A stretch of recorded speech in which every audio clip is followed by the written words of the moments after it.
politics and individual voters, and sometimes getting out the chequebook and delivering what the voters ask for. Jack Warner, soccer boss of the Caribbean and Central and North America, controls 3 votes, just as he did for the 2006 vote. Did Jack Warner do well out of the English bid? Jack Warner did very well. He's a very, very experienced operator in this world, and what he got out of the English bid was forms of football development support and money and expertise and so on, and some business for the centre of excellence that is located in Trinidad. This is something that was paid for essentially by FIFA monies, but Jack Warner himself controls with his own family and runs it like a personal business. It worked. In the first round, we got his vote. And you get demands to play unwanted friendlies against the national teams of some voters. Saudi Arabia's voter demanded a game at Wembley. We had to say yes. We had to pull Manchester United out of the FA Cup and send them off to play in a FIFA competition in Brazil. Malta's FIFA voter, Dr. Joseph Mifsud, also wanted a match with England. He got one. Thailand's voter wanted an English football coach. The FA helped pay for him. All this was above board. Some of football's money was spread around the world. A few delegates got a bit fatter. But that didn't cut any ice with FIFA. They produced a report saying our stadiums were no better than South Africa's. We were spitting blood, to put it. I mean, the language was pretty right. Certainly was coming from me. I just considered it to be a total stitch-up, an absolute stitch-up. Terry comes in first. In the World Cup bidding game, England sometimes looked like amateurs. The Germans played all out to win. Our old rivals did big arms and business deals in Saudi Arabia, Thailand and South Korea. The Germans operated very, very effectively on the world stage, offering business and investment deals in particular countries where voters lived. The England bidding team was never operating in that sort of sphere. England lost the political game, but was there more? The Germans went after more floating voters. 6 weeks before the vote, they set up some curious deals with a sports marketing company. Lucrative TV deals for matches that were unusual in more ways than one. A friendly was arranged between Germany's top club Bayern Munich and Malta, home of one of FIFA's crucial voters. The deal was made by the German-owned sports marketing company CWL. And here's the secret contract. CWL had been paying money to the Maltese Association for years under existing contracts.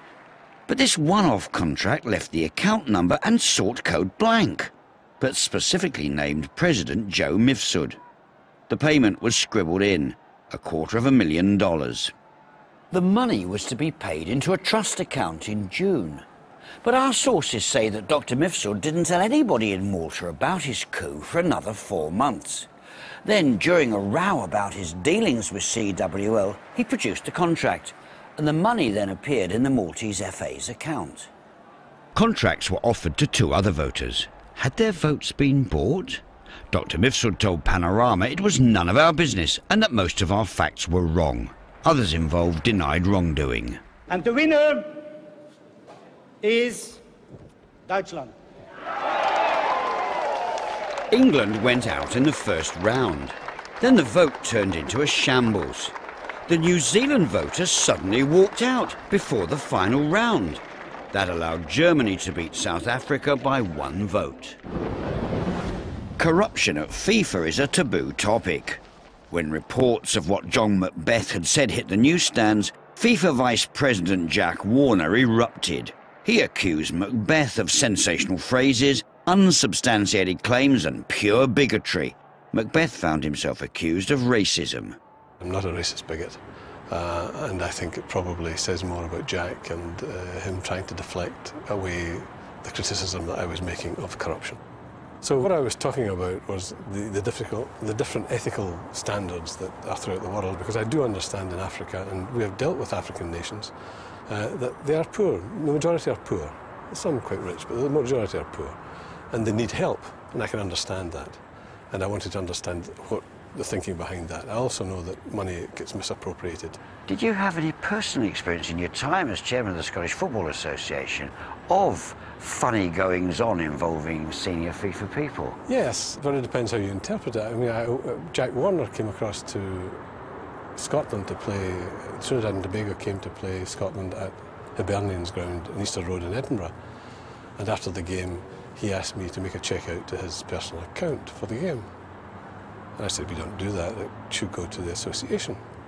I then found out later that he had approached several of the other staff in my organisation. Your Scottish officials? Yeah, to do exactly the same thing. And of course, when I got back to Hampden, I instructed our accountant to send it to the Trinidad and Tobago Football Association, and if they owed him money, then they could pay it to him. The best I could put on it was that he was acting as an agent for Trinidad and Tobago. And did you ever act as an agent for Scottish football when you were its chairman? Never.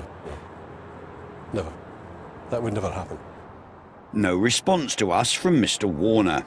His votes have been vital in keeping the boss, Sepp Blatter, in power. With John Macbeth on FIFA's executive committee, some of its members might have had a problem. I hoped that I would, if I come across corruption, I would have tried to stop it. And if I couldn't stop it, I would have to expose it. How do you think that went down in Zurich? Well, I don't think they liked it too much. Mr. Warner, good morning. Welcome to Zurich. No wonder. Jack Warner's got a track record for breaching FIFA's ethics rules. We asked you yet again, how much profit did you make selling World Cup tickets this year? Last year, FIFA's ethics committee found him guilty of touting thousands of World Cup tickets through his family travel company in Trinidad. Macbeth managed to get hold of a copy of the meeting's deliberations. And I came to the conclusion at the end of it that he was as guilty as sin. I then realised that that ethics committee reported to the executive committee. And as far as I could see, the executive committee turned around and said, Mr. Warner has been working under delusion, misunderstanding for the last 15 years, and they got a slap in the wrist. Why would you spit on me? Because you're garbage. Last year, FIFA abolished the ethics committee that found Jack Warner guilty. They set up a new one to enforce a code of ethics. Thank you so much, Mr. Warner. Thank you. It bans FIFA officials from taking bribes. They must be honest at all times. It says they mustn't abuse their position for personal gain and avoid any conflict of interest between their work for FIFA and their own personal business. The man in charge? Our own Seb Coe.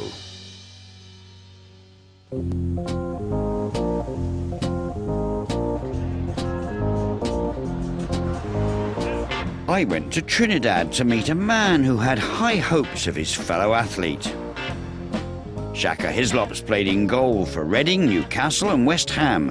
Last year he played for Trinidad and Tobago in the World Cup. Here's Larson, and now all back. Hislop's done it again. They were national heroes. But what happened to the money?